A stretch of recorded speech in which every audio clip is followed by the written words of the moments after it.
Mwiriwe abandi mwaramutse biterwa naho umuntu wese aherereye. Fata agatebe turabire hamwe Uburundi bwavuye hehe. Iyi ni intango ya vyose.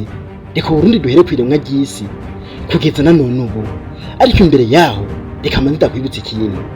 Umwami wa mbere yatwaye Uburundi ni Mwezi Gisabo. Hari mu mwaka w'1850 gushika mu mwaka w'1908. Waharuye neza urumva ko yatwaye imyaka irenga 50. Ariko rero wakwibaza uti mbega imbere yuko umwamaza w'Uburundi wa mbere Mwezi Gisabo Uburundi ntibwabaho, Uburundi bwatwagwa nande, vyari bimeze gute? Ni nkuru tugiye kurabira hamwe kuva kwiremwa ry'isi uko bamwe bagiye barakurikirana ibibazo vya politike vyagiye birabaho gushika n'uno munsi kuri Evariste Ndayishimiye vyagenze gute. Reka ngusaba ukore subscribe nimba ari rya mbere urubana natwe ukande like ushiremo n'igitekerezo cyawe uko wumvise inkuru nico wifuza twakurikizaho life story, inkuru, ubuzima n'amateka.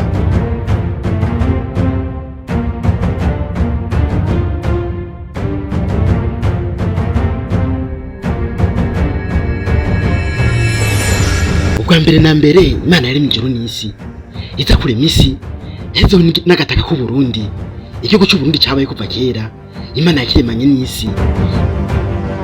Imana iri mu Burundi, iri misi, iri mu migabane. Nta mugabane n'umwe yaze kuwurongora nk'umuperezida cyangwa undi muntu usanzwe. Ariko abayobora Burundi bo baje kuboneka gute? Ibi uhitahura neza ukabisobanukirwa neza umenya ukuntu abantu bambere bashitse mu Burundi bashitse ahantu hari agataka ku Burundi. Navyo ni muri video ikurikira bisaba gusobanura natwe 5 kuri 5. Inkuru yacu no munsi ivuga ko igihugu cyayobogwa uko Burundi bwatangiye kuyobogwa imbere y'umwami Mwezi Gisabo.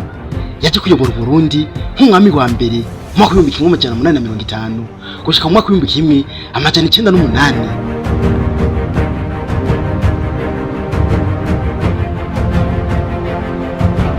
Abantu ba mbere bisanze gataka ku Burundi bazizeho politike yabo y'ukuntu bashobora kwiyobora no kuyobogwa muri rusange.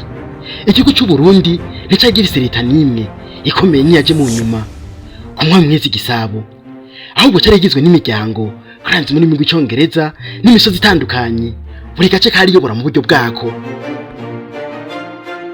Nyuma y'imyaka itari mike iterambere ribashwaramwo niko bavyita, bashiraho politike y'ikuyobogwa mu buryo butatu. Bashira abakuru b'imiryango kandi leader, bashira abashinga ntahe, eka bashira n'abatwara imisozi. Abakuru b'imiryango buri muryango wagira umuntu nk'uyobora akanugusubikira imbere y'amategeko. Abashinga ntahe kare kanama k'abasaza bakimura ibibazo bagatanga n'ubutungane. Uru niko rwego rukuru rwari rukomeye. Abatwara imisozi bagenzura ubutaka n'abantu mu rwego rw'aho batuye. Muri make nta mwami cyangwa umukuru yayobora igihugu cyose nk'uko biri ubu, ahubwo hari ubuyobozi bushingiye ku miryango bukayoborwa n'abashinga ntahe n'abakuru b'imiryango. Inyuma y'ibyo hatanguye ingoma y'ubwami ihuza igihugu cyose, itangira kugaragara nk'igihugu gifise umwami umwe ku butegetsi. Yari Mwezi Gisabo hari mu mwaka w'1850 gushika ku mwaka w'1908. Ku ngoma y'ubwami Uburundi bwari bumeze gute? Uburundi bwatwagwa gute? Uburundi bwafatwa gute?